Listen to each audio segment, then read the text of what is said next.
Section 1. You'll hear a man calling a catering company. First, you have some time to look at questions 1 to 5.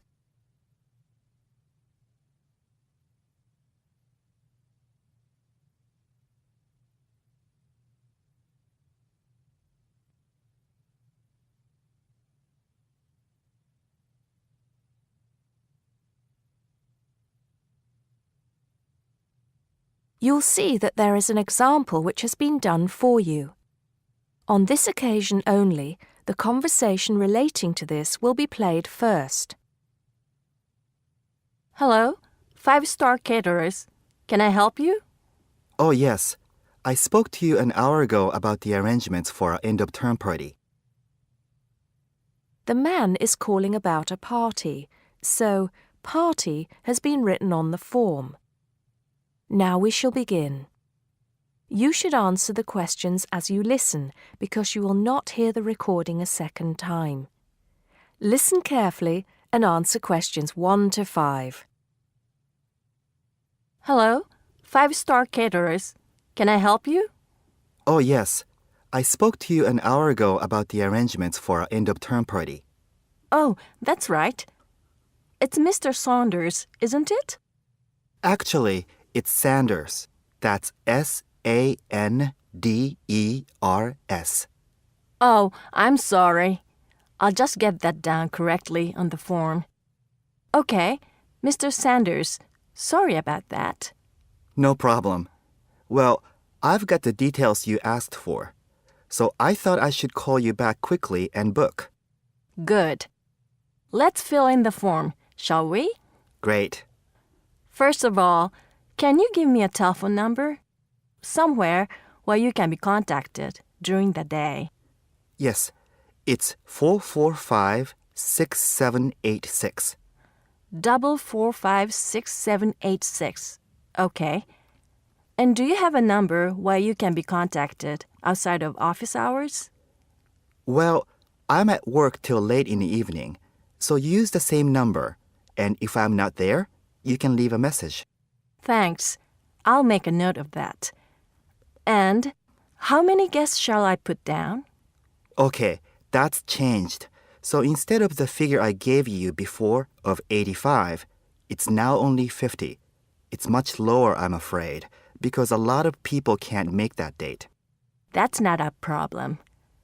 Can you remind me of the date we'd set? Yes, it's the 25th of June. Okay, that's fine. Before you hear the rest of the conversation, you have some time to look at questions 6 to 10.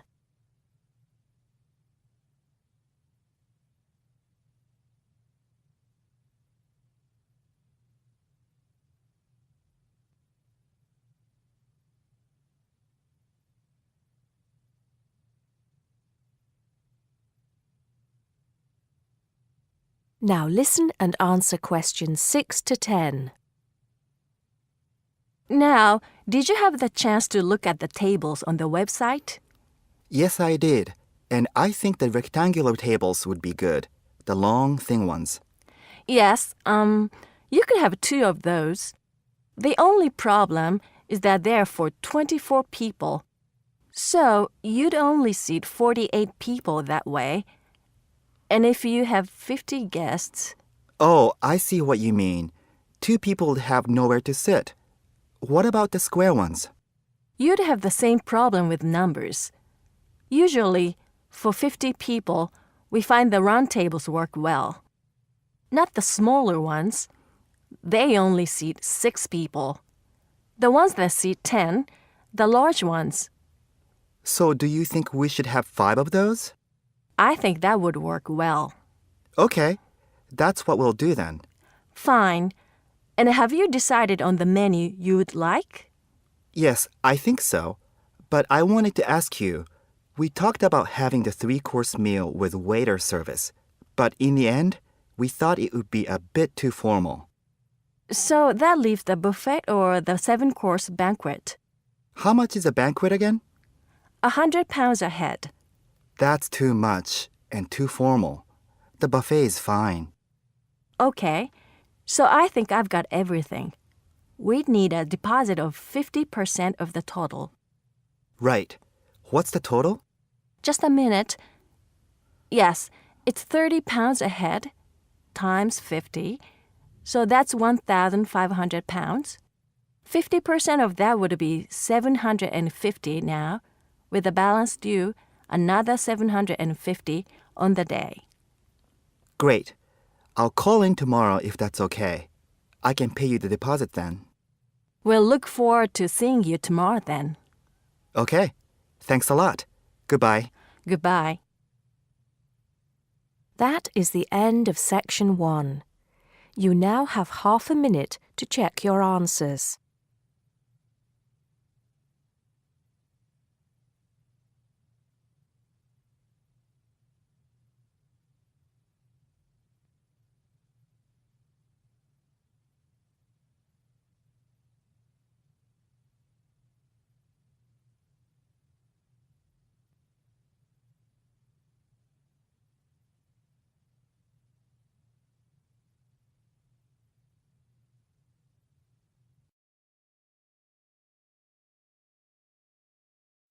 Now turn to section 2.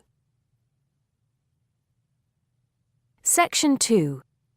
You'll hear a guide talking to a group of tourists about Buckingham Palace. First, you have some time to look at questions 11 to 17.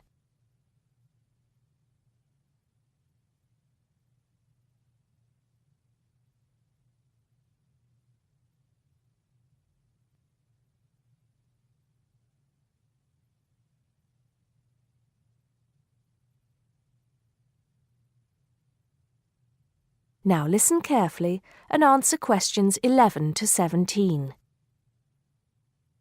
Now, of course, Buckingham Palace is instantly recognisable to millions of people around the world. As we pass the palace, I'd like to tell you a few things about the history of this famous building. We think the first house was built here around 1624.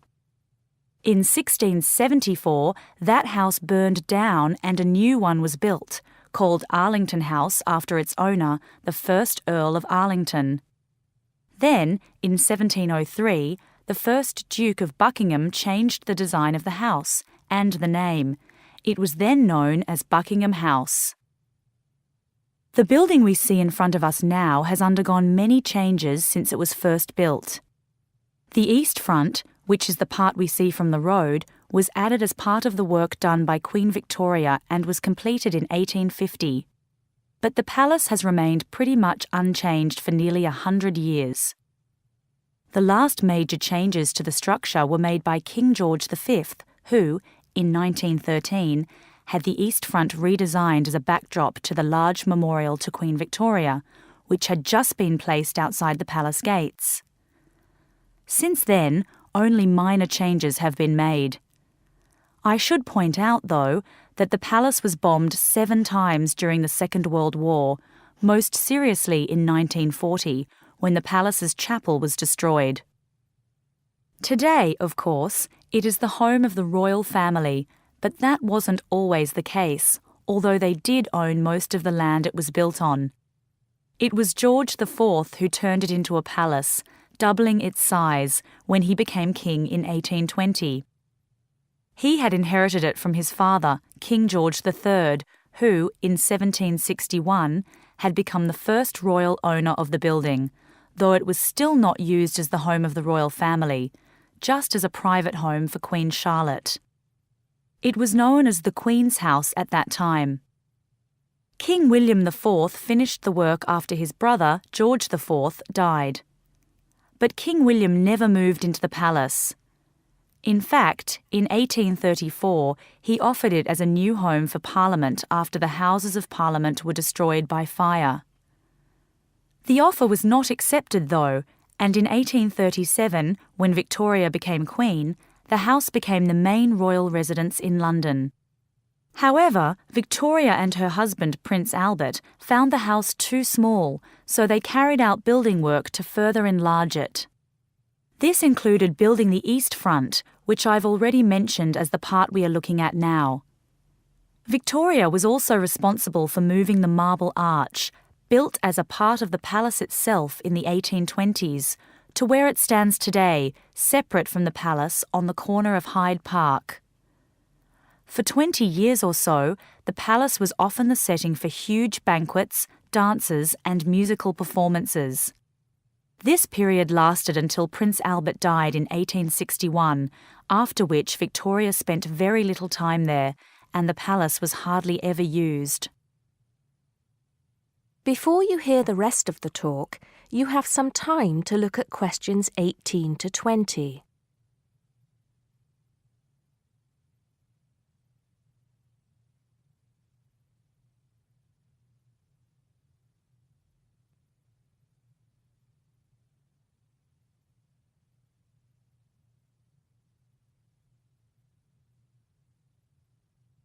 Now listen and answer questions 18 to 20. When Victoria died in 1901, Edward VII became king. He was responsible for most of the decoration inside that exists today, and the dark days of the later part of Victoria's reign were fairly quickly forgotten as the palace came back to life. The palace has been in continual use by the British royal family ever since. A lot of people ask me if they can visit the palace. One way is if you're lucky enough to be invited to one of the 3 garden parties usually held every year. As many as 8,000 people attend these, although most of them do not get to meet any members of the royal family, and they don't see much of the inside of the palace. The garden is, however, quite spectacular, and it is the largest private garden in London, with an artificial lake, 30 different species of bird, and over 350 different wild flowers, some of which are extremely rare. Inside the palace, there are 240 bedrooms, 92 offices, and 78 bathrooms. There are also 19 staterooms, which are used for official engagements and ceremonies. Members of the public are only allowed to visit the staterooms, and then only in August or September when the monarch is not there. It's worth it, though, because there's a lot to see in the staterooms, including examples of some of the world's best art with works by Rembrandt, Rubens, and Canaletto. The tour, which lasts up to 2.5 hours, ends in the garden, where you can see more of the outside of the palace not visible from the road. That is the end of section 2. You now have half a minute to check your answers.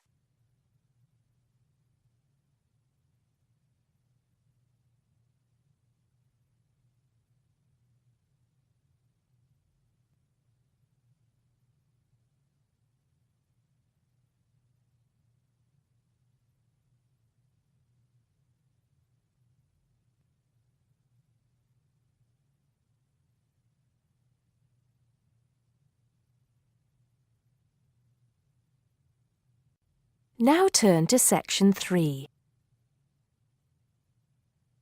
Section 3. You'll hear 2 university students discussing a social science lecture they attended. First, you have some time to look at questions 21 to 24.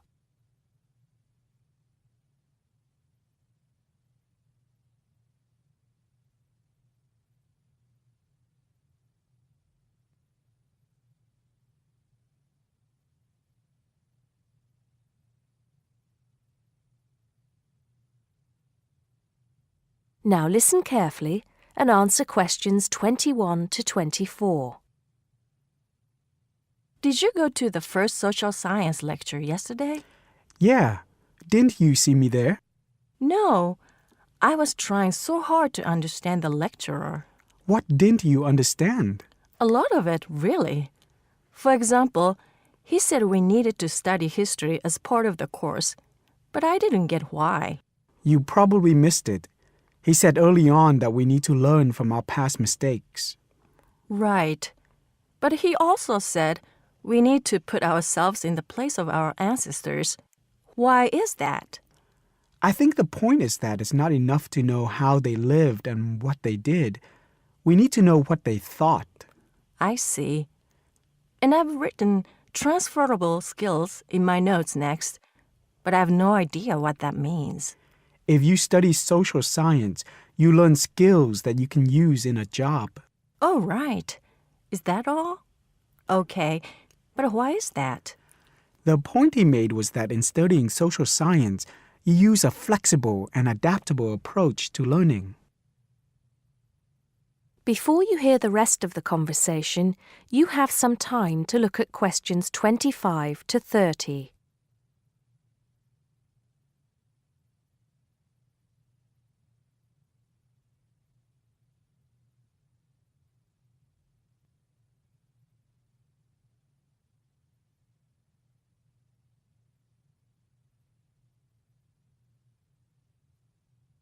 Now listen and answer questions 25 to 30.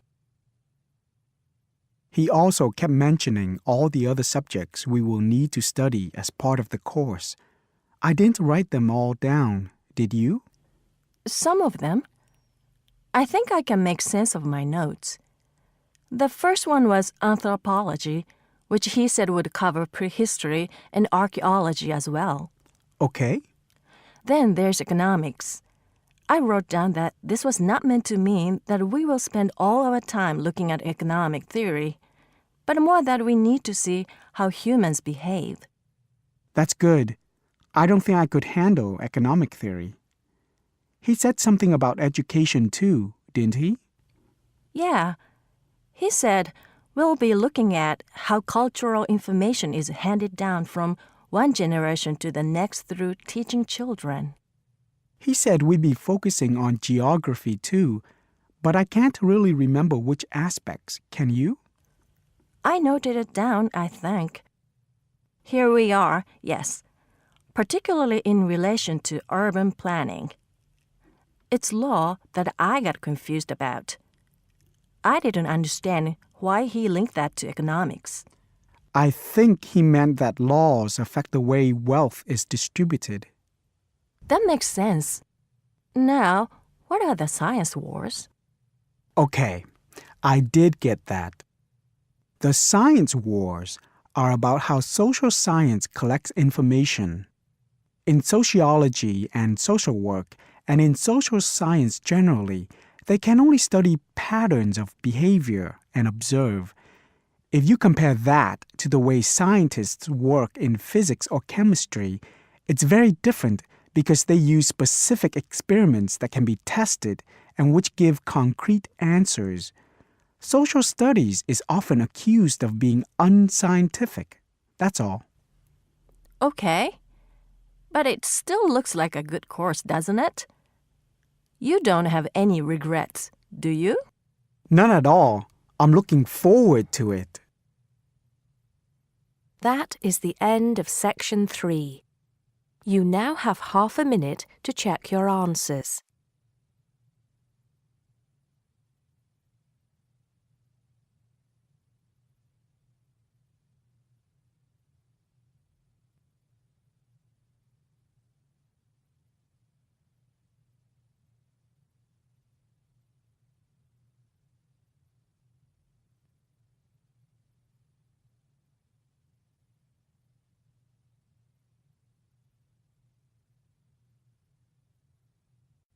Now turn to section 4. Section 4. You'll hear a lecturer talking to students about America in the 1960s. First, you have some time to look at questions 31 to 37.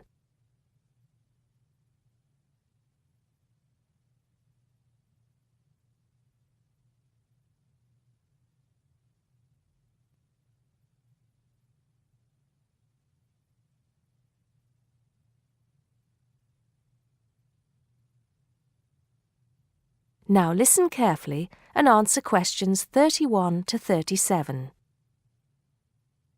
We begin our examination of America in the 1960s with the usual caution. There is no sense in trying to understand any decade without looking at what came before. Those of you who still have outstanding coursework on the 1950s would do well to complete it now. if for no other reason than it will help make sense of the next series of lectures. But we must press on, and I'd like to begin my talk about the 60s with a reference to one of those things that came before, the post-war baby boom. With the end of the Second World War in 1945, there began in the USA an era of perceived prosperity and security. In short, people started to feel that the world was a much better and safer place to bring up children. So, at the start of the 60s, all those children born in the baby boom, 70 million in the US alone, were teenagers. As the 60s progressed, and as this large number of people approached adulthood, there was a noticeable shift in the balance of power, and young people began to have a voice in ways that were not considered possible in the more conservative atmosphere of the preceding decade. Things were moving forward at a rapid pace. The literature of the time brought out all the taboos. Everything was covered, such as race in, for example, the book To Kill a Mockingbird. The role of women changed, and equality for women, well, let's just say that once certain books were published, women were no longer going to be satisfied with their roles as devoted wives and mothers.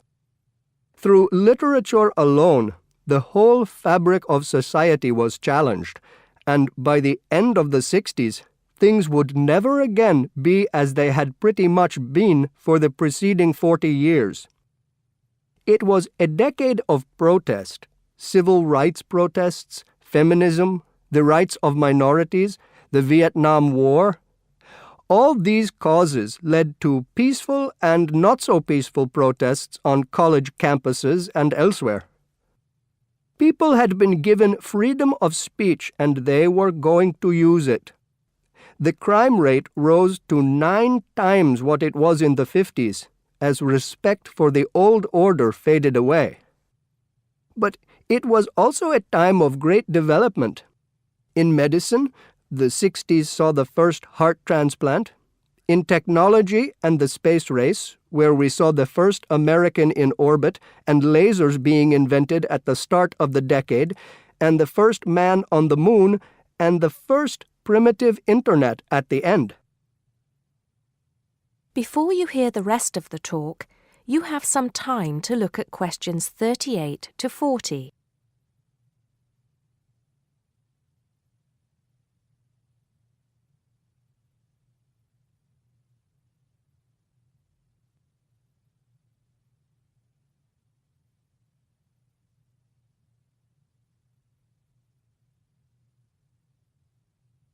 Now listen and answer questions 38 to 40. None of this, good or bad, might have happened if things in 1962 had gone slightly differently. On October 16th, President John F. Kennedy met with his closest advisors at the White House. They had obtained photographic evidence showing that Cuba was building or installing nuclear weapons. It was widely believed that Cuba was preparing to fire these weapons at cities in the USA. Kennedy was faced with 3 choices: to try to resolve the crisis diplomatically by negotiating with Cuba and the Soviet Union, to take action to block the delivery of more weapons into Cuba, or to attack Cuba, destroying their weapons. Believing that the first option would end in failure and that the third option would lead to war, it was the second option that Kennedy chose. In doing so, he succeeded in preventing the buildup of more missiles. The Soviet Union then withdrew the weapons from Cuba. Most historians agree that if Kennedy had acted differently, the episode would have led to a full-scale nuclear war between the United States and the Soviet Union. Millions would have died, and the world would have been changed beyond recognition. That is the end of section 4. You now have half a minute to check your answers.